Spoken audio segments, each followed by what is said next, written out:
السلام علیکم ورحمۃ اللہ وبرکاتہ۔ پیارے دوستو، اگر آپ تاریخ عالم پر نظر دوڑائیں تو آپ کو معلوم ہو جائے گا کہ قوموں کے زوال کا ایک ہی سبب تھا، یعنی اللہ کی نافرمانی میں مبتلا ہو جانا اور اپنے وقت کے پیغمبروں کو جھٹلانا۔ اللہ تعالیٰ نے کسی قوم کو یکدم زوال پذیر نہیں کیا اور نہ ہی اچانک ہلاک کیا، بلکہ پہلے ان کے پاس اپنے بندوں کو بھیجا تاکہ وہ اس قوم کی اصلاح کر سکیں اور ان کو نصیحت کر سکیں۔ لیکن جب انہوں نے اس نصیحت کو ٹھکرایا اور اپنی من چاہی زندگی بسر کرنے لگے تو اللہ تعالیٰ نے ان کو مختلف طریقوں سے ہلاک کیا۔ پیارے دوستو، اللہ تعالیٰ نے انسانوں کی ہدایت کے لیے دنیا میں اب تک کم و بیش 1,24,000 انبیاء اور رسول بھیجے ہیں، جس کے ذریعے انسانیت کو اس بنیادی حقیقت کی یاد دہانی کرائی گئی ہے کہ انسان اس دنیا میں ایک محدود مدت کے لیے آیا ہے جہاں اسے آزمایا جائے گا،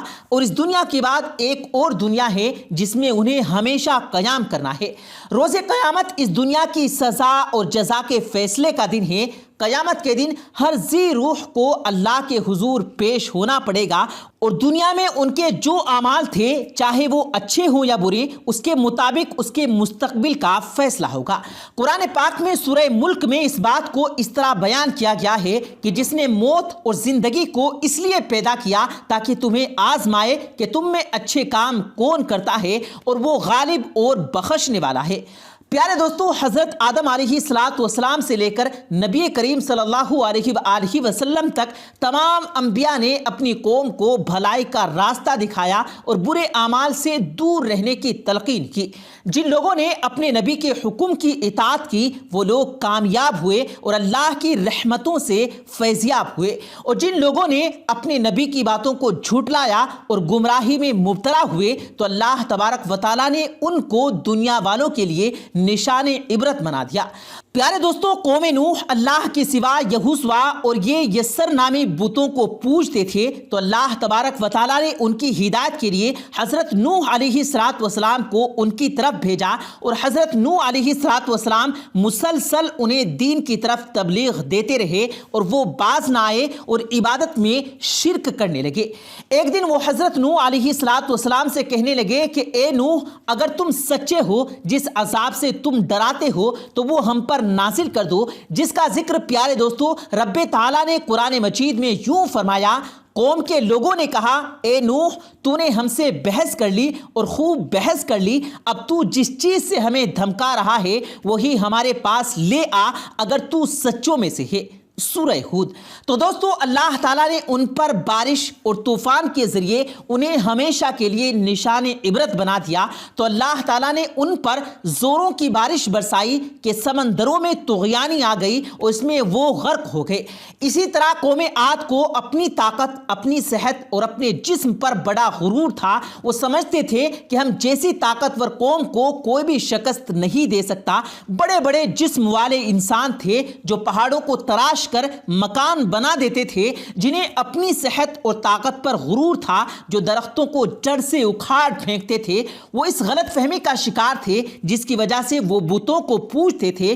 شرک کیا کرتے تھے۔ اللہ تعالیٰ نے ان کی طرف حضرت ہود علیہ السلام کو نبی بنا کر بھیجا تاکہ وہ سمجھائیں، ایک اللہ کی عبادت کریں اور اللہ کا شکر ادا کرتے رہیں۔ حضرت داؤد علیہ السلام نے اپنی قوم سے کہا، اے میری قوم، ایک اللہ کی اطاعت کرو، اگر تم اپنے رب کی اطاعت کرو گے تو اللہ تعالیٰ اپنی رحمت کاملہ تم پر نازل فرمائیں گے۔ انہوں نے حضرت ہود علیہ السلام کو جھٹلایا اور تکبر کرنے لگے تو اللہ تعالیٰ نے ان کو اپنے عذاب کی لپیٹ میں لیا، تو وہ تنکے کے مانند ہواؤں میں اڑنے لگے، اور اللہ تعالیٰ نے حضرت ہود علیہ السلام اور جو ان پر ایمان لائے تھے ان کے سوا قوم کے تمام لوگوں کو نشان عبرت بنا دیا۔ اسی طرح پیارے دوستو، قوم سبا بنی اسرائیل کی یہ قوم تھی جسے اللہ تعالیٰ نے اپنی بے شمار نعمتوں سے نوازا تھا، اور ان کی ہدایت کے لیے اللہ تعالیٰ نے اپنے برگزیدہ بندے بھیجے اور وہ انہیں تلقین کرتے رہے،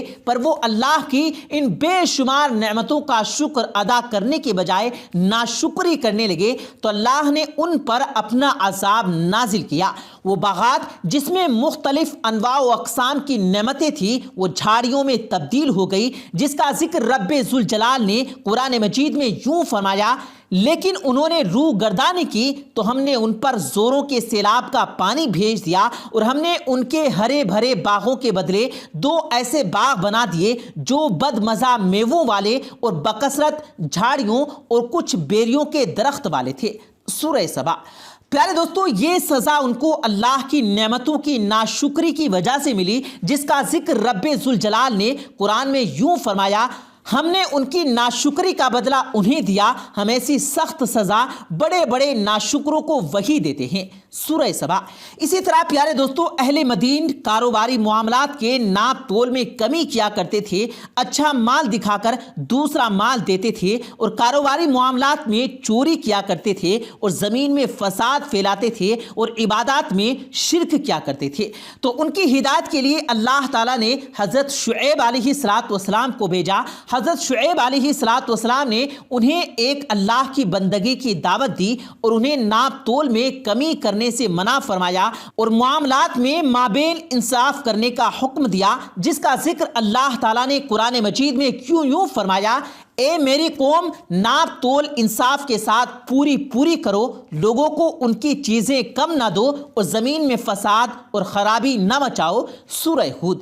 پیارے دوستو، ان کی قوم نے ان کی باتوں کو ماننے کے بجائے جھٹلا دیا، سوائے ان چند آدمیوں کے جو حضرت شعیب علیہ السلام پر ایمان لائے تو اللہ نے ان پر چیخ کا عذاب نازل فرمایا، جس سے وہ ہلاک ہو گئے، جس کا ذکر قرآن مجید میں یوں فرمایا کہ جب ہمارا حکم عذاب آ پہنچا، ہم نے شعیب کو اور ان کے ساتھ تمام مؤمنین کو اپنی خاص رحمت سے نجات بخشی اور ظالموں کو سخت چنگھاڑ کے عذاب میں دھر دبوچا، جس سے وہ اپنے گھروں میں اوندھے پڑے ہو گئے، گویا کہ وہ ان گھروں میں کبھی بسے ہی نہیں تھے۔ آگاہ رہو، مدین کے لیے بھی ویسی ہی دوری ہے جیسی دوری سمود کو ہوئی۔ سورہ ہود۔ پیارے دوستو، پچھلے انبیاءوں کی قوموں پر جتنے بھی عذاب آئے وہ سب ان کی نافرمانی کی وجہ سے آئے، چاہے وہ نافرمانی کاروباری معاملات کی صورت میں ہو یا آپس میں تعلقات کی صورت میں ہو یا عبادات کی صورت میں ہو۔ اللہ تبارک و تعالیٰ نے ان کی نافرمانیوں کی وجہ سے قیامت تک کے لیے آنے والی انسانیت کے لیے انہیں نشان عبرت بنا دیا۔ آج بھی دنیا میں ایسے کئی مقامات موجود ہیں جہاں ان کے آثار نمایاں ہیں، اور ان عذاب کا اقرار جدید سائنس بھی اپنی ریسرچ میں کر چکے ہیں۔ جن باتوں کی وجہ سے وہ عذاب خداوندی کی لپیٹ میں آئے، وہی باتیں آج ہمارے معاشرے میں بھی نمایاں ہیں۔ رسول کریم صلی اللہ علیہ وآلہ وسلم نے اللہ سے اپنی امت کے حق میں دعا کی کہ اے اللہ، میری قوم کو ہدایت دے اور اس کو دوسری پچھلی قوموں کے عذاب سے محفوظ فرما۔ نبی کریم صلی اللہ علیہ وآلہ وسلم کی اس دعائے مبارکہ سے آج ہم پچھلی دوسری قوموں کے عذاب سے محفوظ ہیں، لیکن دوستو، پچھلے چند سالوں سے عذاب کی بہت سی نشانیاں دیکھنے کو ملی، جیسا کہ کرونا، جیسا کہ سیلاب، زلزلے، موسمیاتی تبدیلیاں اور عرب معاشرے کا ایک دم سے چینج ہو جانا۔ آج کے اس معاشرے میں ہماری ان گنت معاشرتی اور کاروباری برائیوں کی وجہ سے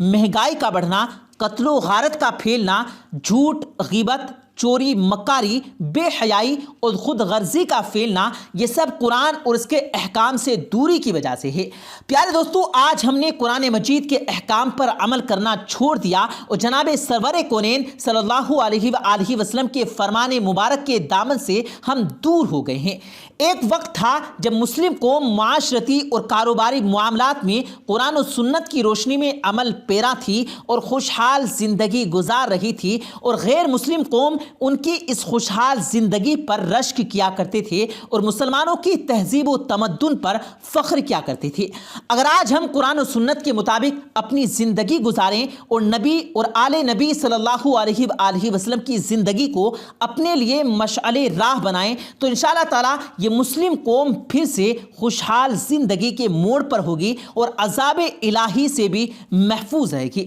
اللہ تبارک و تعالیٰ سے دعا ہے کہ اللہ تبارک و تعالیٰ ہمیں دین کی صحیح سمجھ عطا فرمائے اور ہم سب کو راہ مستقیم پر چلنے کی توفیق بھی دے۔ آمین ثم آمین۔